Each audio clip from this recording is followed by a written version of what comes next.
最近呢，在聊城市东昌府区凉水镇的杜先生，因为家中的格力空调发出异响的问题而头疼不已。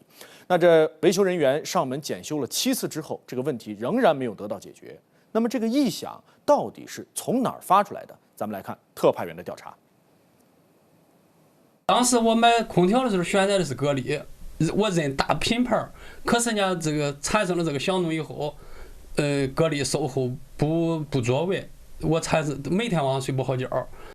本想着将空调装在卧室凉快一下，没想到一到深夜竟然不定时发出异响，让杜先生难以入睡。它不间断，定不准什么时候响一下，嘎，我有视频。声音很大吗？对。哦，那我们听一下。好的。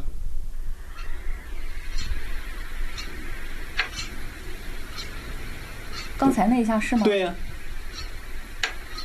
哦，有点像敲东西的声音是吧？一个师傅说一样的情况，4个师傅到现在都来了9趟了，没有解决这个事儿。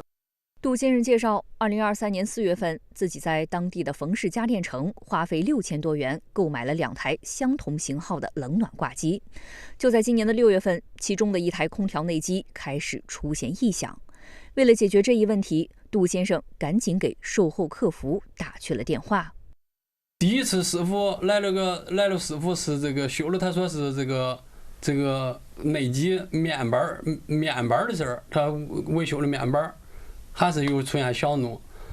第二次师傅来到说是风机叶轮的事儿，上风机叶轮上涂抹的黄油，还是响。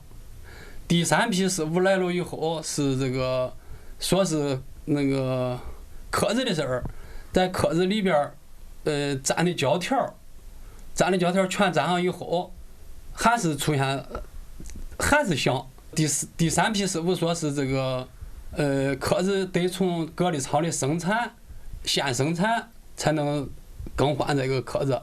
由于维修人员无法承诺更换空调内机外壳可以解决异响问题，着急使用空调的杜先生提出，可以拆除另一台没有异响问题的空调内机外壳，再次尝试维修。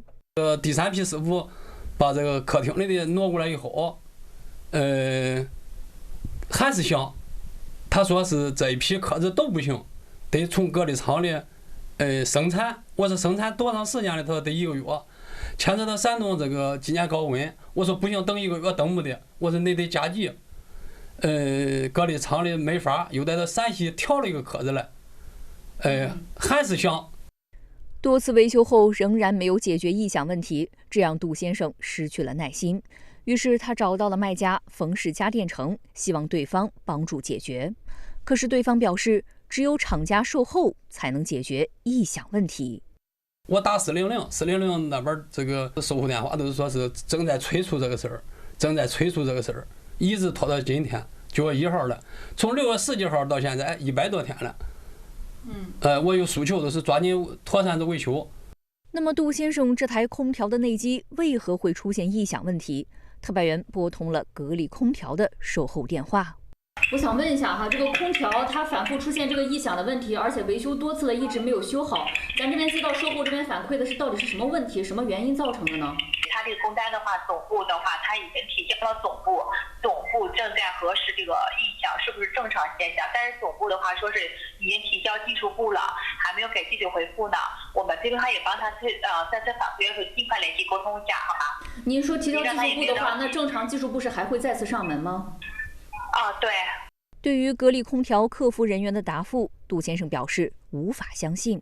都是400的原话，都是24小时给你答复，24小时答复，都是不答复，每次都这样回复你。对。为了促进问题解决，特派员跟随杜先生来到了凉水镇冯氏家电城。现场的工作人员拒绝接受采访，表示可以协调上级经销商前来解释相关情况。我们是经营者、销售者，在这个产品当中还有一个生产者，对不对啊？还有一个生产商。像这个基础上呢，就是说出了这个问题，我们除了经营者也在积极的沟通这个事儿，包括你们今天来，我们也在给我们的上级代理商来沟通这个问题。但是由于这个路程的问题，他来得是需要一个客观的时间的。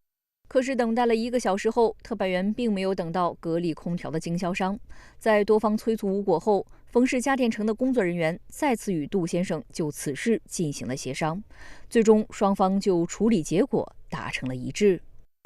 经过这个店铺积极的这个跟着售后协调，这个厂家同意原价把这个机子的原价退给我。感谢齐鲁电视台在百忙当中来到这里，感谢店铺为我维护到这个权益。在采访结束后2个小时，杜先生给特派员发来微信聊天截图，表示空调退款已经到账。您看啊，这兜兜转转一大圈，最终呢是把空调给退了，也算是了杜先生的一桩心事儿。那在这儿呢，我们还是要提醒空调厂家还有销售商，我们常说金杯银杯不如老百姓的口碑。那在出了问题的时候，积极面对并且快速响应去解决问题，这样的方式才可以获得顾客的好口碑。您说是吧？